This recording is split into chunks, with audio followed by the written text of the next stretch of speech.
اكيد المساله اللي كتعلق بالمحروقات، العلاقه السببيه واضحه ومباشره، وكانت الحكومه عندها جرأه باش تحيد الضريبه. شنو غيوقع كاع الا تحرنا هذيك الضريبه ديال البنزين لمده سنه؟ يلا نديروا لها التقييم ديالها ونقيموها مع 100 مليار اللي عطينا ديال المخطط الاخضر وال5 مليار اللي عطينا الاعانه. شحال غادي نخسروا؟ سي ازامي، انت اللي عندك سوابق في الارقام، عندك فكره؟ عندي سوابق غير في الارقام. لا، سوابق لحسن ايجابيه ذاك المحب. غتكون عندك فكره. ما نوصلوش هاد الارقام، غنوصلوا ل 105 المليار. لا لا لا لا، ما نوصلوش 105 المليار. انا عاد غنجي لهذا الشيء ديال مزيان. الرسم وديال الضريبه وداك الشيء. إذن ما درناهاش،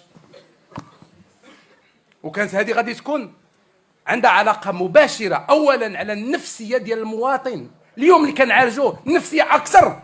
علاش؟ حيت المغرب صبور، المغربي صبور، خصو كلمه طيبه، اهتمام به، الصدق في الكلام معاه، ما تعطيهش، خليه بالجوع، ما كاينش مشكل، يتضامن معاك، والله تيتضامن معاك، واللي عنده يعطيه لك، واللي عنده القليل يقسمه معاك، عطيه غير الكلمه طيبه ويحس بك صادق.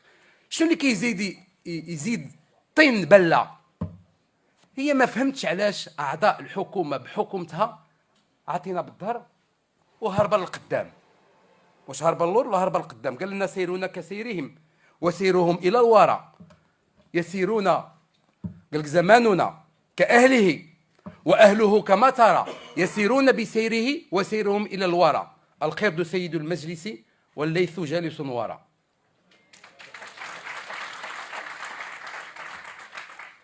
يعني فعوت لي وجهه الناس المواطنين. انا نبغيهم يقولوا لي اودي راه لا يكلف الله نفسا الا وسعها. رحنا تقارنا، رحنا جينا في واحد الحكومه في واحد الظرفيه عالميه استثنائيه، وعندنا عامين ديال الجائحه، وعندهم نعاونهم انا في الاسباب، وقلنا راه الغالب الله، ولكن حنا غادي نديروا جهدنا. ويلقى استرسال في التدخلات وفي التواصل وفي اللقاءات باش نوصل للمغربي الازمه اللي انا كنعيشها انا كحكومه، باش يمكن لي نسير الشان العام. واحد، جوج، ملي كنطلبوا منهم يتواصلوا ناضوا يتواصلوا. لحسن الحظ ان عندنا ذاك الناطق الرسمي بالحكومه، خصو ملي يخرج من مجلس الحكومه خصو يدير ذاك البركه. انا ما فهمتش بعدا كيفاش الناطق باسم الحكومه تيخرج فرحان في ذاك خصو يخرج عرقان، خصو يخرج متحطح، كيخرج فرحان. اسئله بسيطه، اون كاريس دون سونس دو بوال et les بيني وي وي سون نومبرو وغاديين والعامزين. لا، خصو يعرق، خص الاسئله الحقيقيه، وخص الاجتهاد المسؤول في الصحافه باش يحرجوه بالاسئله الحقيقيه اللي كيعيش المواطن. وحنا كنبقاو غير غاديين في داك الشيء تو فا بيان، والاسئله بسيطه اللي هو تيجاوب هو مرتاح. ولكن جا في اخر خرجه ديالو، سيدي تواصلوا معنا قولوا لنا شنو درتوا، الازمه الغلاء شنو درتوا؟ قال لك خرجنا بلجان محليه ودازت على 45,000 تاجر. شكون هو التاجر اللي مشينا عنده؟ مول الحانوت. واش مول الحانوت في يديه شي حاجه في هادشي هذا؟ مول الحانوت كتوصلوا مطيشه ب 9 دراهم، علاش ما يبيعش ب 10 دراهم؟ شنو بغيتي بهذا مول الحانوت؟ واش واحد، جوج، ويتباهى بارقامه ويقول اننا حررنا 2200 و 2400 محضر مخالفه، واتلفنا مئات الاطنان من الحلويات واللحوم الحمراء واللحوم البيضاء والخضروات والتوابل. هادشي هذاك ما تحررش، كنا غناكلوه، كنفكرشنا هادشي. والسنوات اللي قبل والشهور اللي قبل راه كنا كناكلوه، حيت ما عاد خرجوا اشتغلوا ولقاو هادشي كله. هذا عطاه باب، هذاك الناطق الرسمي بالحكومه باسم الحكومه عطاه باب لاي مواطن وقع له تسمم غذائي باش دابا يدعي الحكومه مباشره. علاقه سببيه ثابته في المسؤوليه التقصيريه.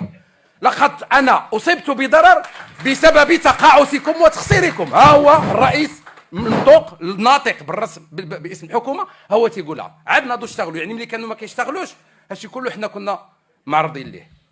اذا حرت انا بعدا شخصيا، حرت ملي كنطلبوا التواصل ما كاينش تواصل، سكات. وملي ينوضوا يتواصلوا يزبلوها. واش ما عندهمش مستشارين؟ إذن وصلت لواحد الاستنتاج بسيط جدا، وانا تنقول انا في قلب مني كنبكي في قلب مني، وانا فوقاش الاحزاب السياسيه ملي ما تكونش عندهم الاطر والكفاءات باش يساهموا في الحكومه، فوقاش غادي يقدروا يقولوا ما عندنا ما نعطيكم حنا.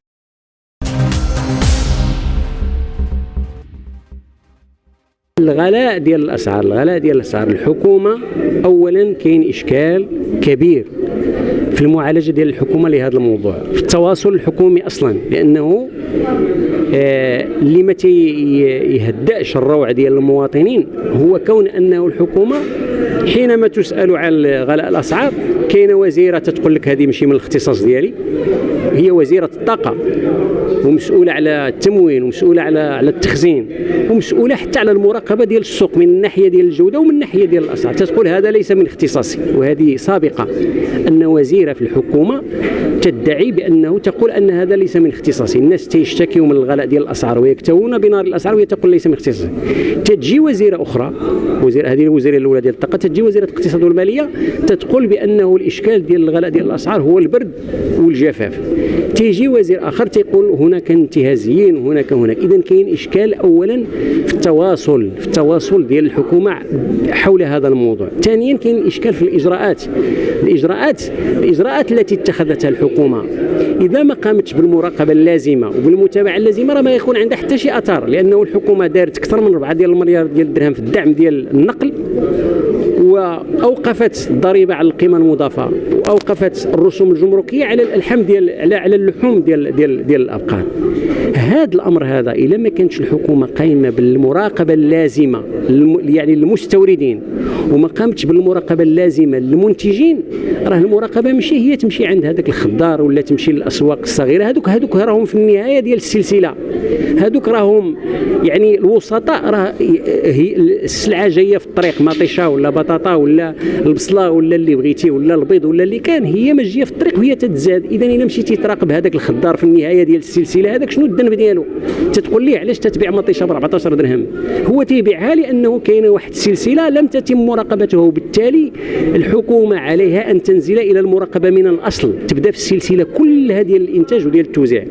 وانا تنذكر السيد رئيس الحكومه لانه كان في السابق منين كنا تنلاحظوا عليه في المساله ديال الغلاء ديال الاسعار، كان وزير الفلاحه انذاك كان تيقول لنا شوف انا شغلي درته، انا الشغل ديالي كوزير الفلاحه هو الحرص على الانتاج.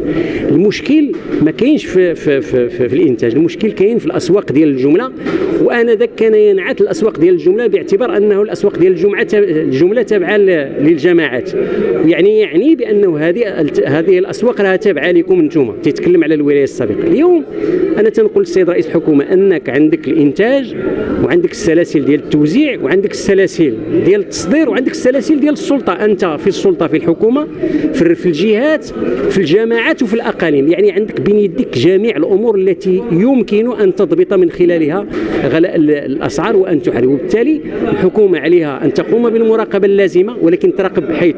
ثم كاين اشكال ديال التصدير مطروح، لانه دابا السيد رئيس الحكومه في الجلسه الاخيره اللي كانت في مجلس النواب جا تيقول بان هذه السنه الحمد لله الصادرات المغربيه تطورت في الفوسفات، تطورت في الصادرات وتطورت في المواد الغذائيه. قال في المواد الغذائيه وفي المواد الغذائيه المصنعه حققنا في 2022 80 مليار ديال الدرهم، وزدنا الصادرات ديال هذه المواد ب 21%. واش هذا انجاز؟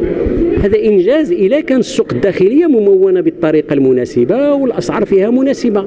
ولكن انا قريت مؤخرا فيما يتعلق بالطماطم مثلا، ناخذ الطماطم في 2022 صدرنا 645 ألف طن مقابل 545 ألف طن في 2021، يعني زدنا 100 ألف طن 2022 على 2021. اذا كاين اشكال، ما يمكنش تكون تتصدر للخارج وتفرح بالتصدير الى الخارج اذا كاين اشكال ديال السلاسل، وكاين ديال السلاسل ديال الانتاج وديال التموين وديال التوزيع، وكاين كذلك الاشكال ديال السلاسل ديال التصدير، وكاين يعني بالاضافه الى هذه السلاسل كاين السلاسل ديال المراقبه. والمراقبه مره اخرى هي من جهه الحرص على التموين ديال الاسواق بالطريقه المناسبه، ولكن كذلك المراقبه ديال جميع المستويات ديال السلاسل ديال الانتاج وديال التموين.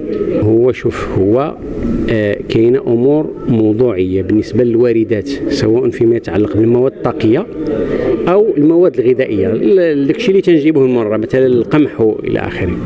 كاين اشكاليات ديال التموين على المستوى العالمي، كاين الحرب، كاين يعني الاشكاليات اللي وقعت في السلاسل ديال التموين، ولكن هذا لوحده لا يفسر الغلاء اللي كاين، لان كاين بالاضافه الى هذا كاين كذلك النسب المرتفعه والهوامش ديال الربح المرتفعه اللي كاينه في القطاع ديال المحروقات.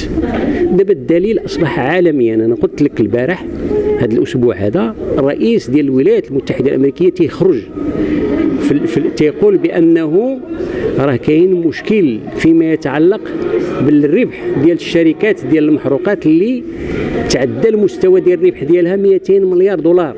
200 مليار دولار توتال اللي وحدها حققت 19.5 مليار ديال الاورو. اذا كاين الاشكالي، كاين المسائل الموضوعيه اللي متعلقه بالمناخ العام على المستوى العالمي، سواء الحرب او الجفاف او ولكن كاين كذلك الجشع، وكاين كذلك غياب المراقبه، وكاين كذلك غياب المواطنه الضريبيه والمواطنه الراسماليه. خص الراس مال يكون مواطن ويساهم في الاستقرار، لانه هذه القضيه ديال الغلاء ديال الاسعار الى مست الضعيف ومست المواطن المتوسط راها فيها اشكال من ناحيه ديال الاستقرار، وفيها اشكال من ناحيه ديال، وبالتالي خص هذه الشركات تعطي اشارات تساعد على ان الاسعار تاخذ واحد المسار اللي هو طبيعي، وواحد المسار اللي هو معقول، اللي ما يمش بالقدره الشرائيه ديال المواطنين.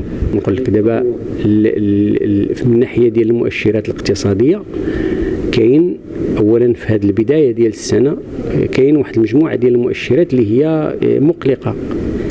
اولا كاين تراجع ديال المؤشر ديال البورصه تقريبا يعني واحد 20% 2022 مقابل 2021. كاين كذلك الازدياد ديال عدد المقاولات المفلسه اللي تجاوزت 17,000، وهادشي دابا من المقارنه الماضي. كاين كذلك القضيه ديال فرص الشغل اللي دابا منين خرجت المندوبيه الساميه للتخطيط، خرجت التقرير ديال 2022 تتقول بان المغرب فقد في 2022 24,000 منصب شغل. 24,000 منصب شغل. وبالتالي كاينه واحد المجموعه ديال المؤشرات المقلقه، ولكن اللي هو يعني اكبر صعوبه في هذا الموضوع ماشي هو غير هذه المؤشرات المقلقه، اللي هو اخطر هو الصمت ديال الحكومه، لانه دابا هادشي طبيعي ان يقع. تفلس المقاولات، يتراجع المؤشر ديال البورصه، يوقع اشكال في سوق الشغل. يعني المؤشرات الاقتصاديه هي تتفاعل مع المحيط ومع السياق ومع الظروف اللي كاينه، ولكن اللي مطلوب من الحكومه ان لا تبقى في وضع المتفرج، لأنه من جهة خص تطمئن المواطنين وتقوم بالإجراءات اللي تخفف عليهم، ومن جهة أخرى العالم ديال المال والأعمال خص تتواصل معه، أن تتواصل معه. في السابق احنا دائما تنقولوا هذا الأمر هذا، في السابق كانت واحد اللجنة ديال اليقظة. هذه اللجنة ديال اليقظة كانت في الوضع ديال الأزمات، الأزمة ديال 2008 كانت كذلك في الوضع ديال الكوفيد. الآن هذه المؤشرات تتطلب أن الحكومة تتواصل مع العالم ديال المال والأعمال، تجمع الناس اللي هما والمؤسسات التي تشتغل في هذا المحيط، اولا من اجل واحد القراءه مشتركه للواقع الاقتصادي والمالي وهذه المؤشرات، تشوف شنو هي الاسباب ديالها، وكذلك ان تتفاعل مع هذا المحيط ديال المال والاعمال، شنو هي الاجراءات التي ينبغي ان تتخذها لتجاوز هذه الوضعيه. لان هذه الوضعيه صحيح انها مقلقه وصحيح انها مؤشرات مقلقه، ولكن هي وضعيه اذا تعاوننا عليها جميعا وجميع المؤسسات تداعت الى هذا الموضوع، يمكن ان تكون اجراءات غير اجراءات ديال الطمأنة على الأقل ما يحسوش المحيط الاقتصادي والمقاولات سواء الكبيرة أو الصغرى أو المتوسطة ما تحسش بأنه الحكومة بنفسها تالفة، والحكومة بنفسها ما قداش تقرأ الواقع الاقتصادي والمالي، الحكومة بنفسها ما قداش تفسره، والحكومة فكيف بها أن تقدم إجراءات اللي يمكن